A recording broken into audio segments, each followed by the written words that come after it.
A veteran firefighter enters a burning house and finds two victims unconscious in the smoke. He can only carry one out before the floor collapses. As he kneels to choose, he recognizes them both. The young woman is his ex-wife, who left him for another man. The old man is the retired fire chief who falsely accused him of cowardice and destroyed his career. The flames are closing in. He has seconds to decide: save one or risk everything to save both. What he does next will either bury his past forever or redeem a life he thought was already over. The call came in at 2:47 a.m. A two-story residential structure, fully involved. Possible occupants trapped on the second floor. Lieutenant David Osei was already pulling on his turnout gear before the dispatcher finished the address. 22 years on the job, and his body moved on instinct. The heavy fabric, the click of the oxygen tank, the weight of the helmet that had become as familiar as his own skin. But lately, that instinct had been hollowed out by something else, a weariness that had nothing to do with sleep. Engine 47 roared through the empty streets, sirens carving through the silence. David stared out the window at the blur of streetlights and thought, as he always did, about the fire that had nearly ended everything. 7 years ago, he'd been the one trapped. A warehouse collapse, a rookie mistake by another firefighter, and David had been pinned under a steel beam for 11 minutes. He'd survived, but the internal investigation that followed had been brutal. The fire chief at the time, Chief Marcus Holloway, had testified that David had ignored protocol, that he'd been reckless, that his cowardice under pressure had endangered the entire crew. The accusation was false. David knew it, his crew knew it, but Holloway's word was gospel. David was cleared of formal charges, but never of suspicion. His reputation had been smeared, his career stalled, and the woman he'd married, Lena, had left him 6 months later, saying she couldn't watch him drown in bitterness. That was 7 years ago. He hadn't seen Lena since the divorce papers were signed. He hadn't seen Holloway since the hearing.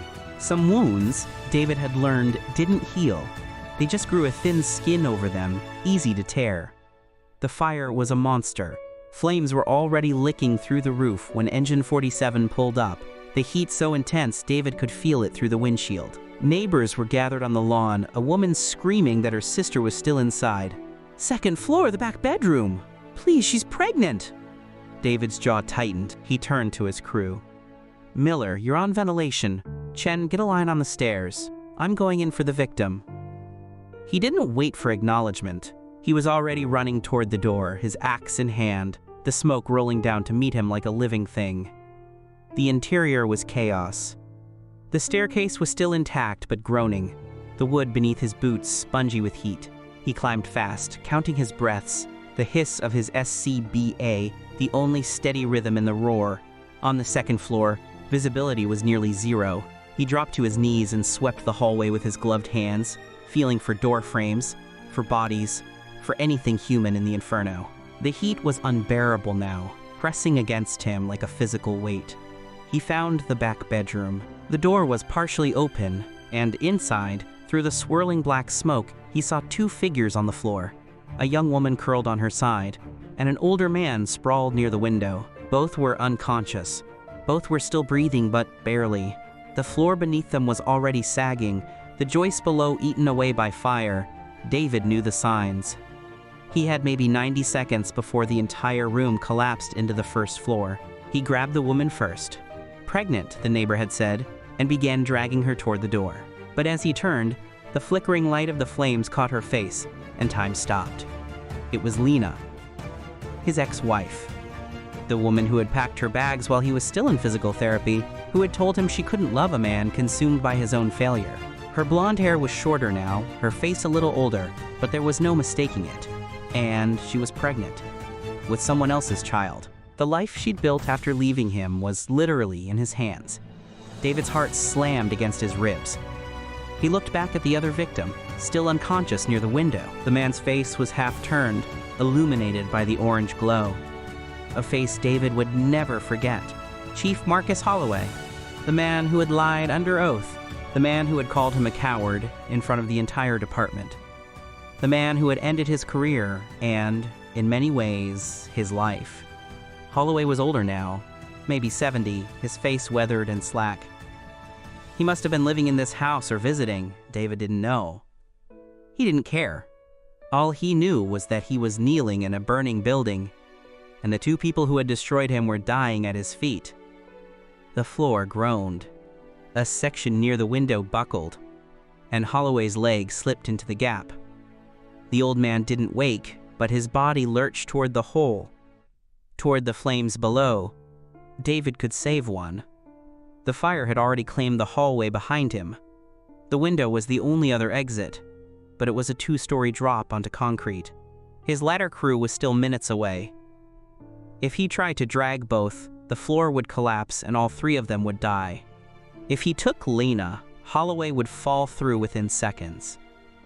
If he took Holloway, Lena and her unborn child would burn. He had 60 seconds, maybe less. And here is where the story pauses, because you need to understand something about David Osai. He was not a hero. He had never been a hero. The warehouse collapse that had ruined his career. The truth was messier than anyone knew. David had frozen, just for 3 seconds, but he had frozen. A beam had fallen, a rookie had screamed, and David's legs had locked. He'd been a firefighter for 15 years at that point, and in the moment that mattered most, his body had betrayed him. Chief Holloway had known. That's why the testimony had been so devastating, because there was a kernel of truth buried inside the lie. David had been afraid. He had been a coward, if only for 3 seconds. And he had spent every day since trying to prove he wasn't. Now, the ultimate test was kneeling in front of him, wearing the faces of his deepest wounds. He looked at Lena. Her lips were blue, her breathing shallow. She was carrying a child, an innocent life that had nothing to do with old betrayals. He looked at Holloway, the man whose lies had taken everything. The old chief's hand was scarred from a burn he'd suffered decades ago, saving a family from a house fire before David was even born. Holloway had been a hero once, a real one. Before the politics, before the ego, before he decided to sacrifice David's career to protect his own legacy. The flames were crawling up the walls now. The smoke was so thick, David could barely see. He had to choose. He chose both. David grabbed Lena by the collar of her nightgown and dragged her toward the window. He kicked out the glass with his boot, the fresh air feeding the fire behind him. Then he hoisted Lena onto his shoulder, climbed onto the windowsill, and jumped. The fall was brutal. He landed on his side, Lena rolling across the wet grass, and he heard his own ribs crack on impact. But she was out. She was breathing. Neighbors rushed toward her, pulling her clear. David didn't stop. He couldn't. The pain in his side was a distant signal, irrelevant. He forced himself upright and ran back toward the front door, ignoring the shouts of his crew. Miller grabbed his arm. "Lieutenant, the floor is gone. You can't go back in." David shook him off and disappeared into the smoke again. The stairs were collapsing as he climbed, the steps disintegrating behind him. He reached the 2nd floor just as the hallway caved in, and he dove through the bedroom door, landing hard on the sagging floor. Holloway was still there, one leg dangling through the hole, the flames only feet away. David grabbed the old man by the collar, just as he had grabbed Lena, and pulled. The floor gave way. They fell together, crashing through burning timber and plaster, down into the 1st floor in a shower of sparks. David landed on his back, Holloway on top of him, and for a moment everything was fire and pain and the sound of the house dying around them. But they were alive. David dragged the old man through the wreckage, through the kitchen, through a side door that was somehow still standing, and out into the cold night air. Paramedics swarmed them. David collapsed on the lawn, his mask gone, his lungs full of smoke, his ribs screaming. Lena was already on a stretcher, oxygen mask on her face, her eyes fluttering open. She turned her head, saw David, and something passed across her face. Confusion, then recognition, then a wave of emotion too complex for words. Holloway was alive too, coughing, groggy, but alive. 3 days later, David woke up in a hospital bed. His ribs were taped, his throat raw, but he was whole. The first person he saw was Lena, sitting in a chair by the window, her hand resting on her belly. She'd been discharged already, but she'd come back. She'd been waiting. "I don't know how to thank you," she said, her voice small. "You saved me. You saved my baby." David looked away. "I was just doing my job." "No," she said. "You weren't. You came back for Holloway. I know what he did to you. Everyone knows now." He admitted it to the paramedics before he passed out.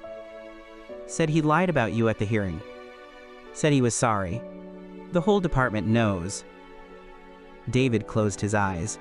The weight of 7 years lifted, slowly, like a sunrise. "It doesn't change what happened." "No," Lena agreed. "But it changes what happens next." She reached out and took his hand. Not as an ex-wife, not as a lover, but as someone who had been given a second chance at life by a man who had every reason to let her burn. And in that gesture was a new beginning, not of romance, but of peace. As for Holloway, he survived too. He issued a formal apology, a public retraction of his testimony, and retired in disgrace. But before he disappeared from public view, he came to David's hospital room, shuffling and frail, and said the words that had been choking him for 7 years. "I was wrong about you. You're not a coward. You're the bravest man I've ever known." David didn't forgive him, not then, maybe not ever. But he didn't need to. Forgiveness wasn't the point. The point was that when the fire had given him every excuse to become the worst version of himself, he had chosen something else. He had chosen to be the firefighter, not the victim. He had chosen to save lives, not settle scores.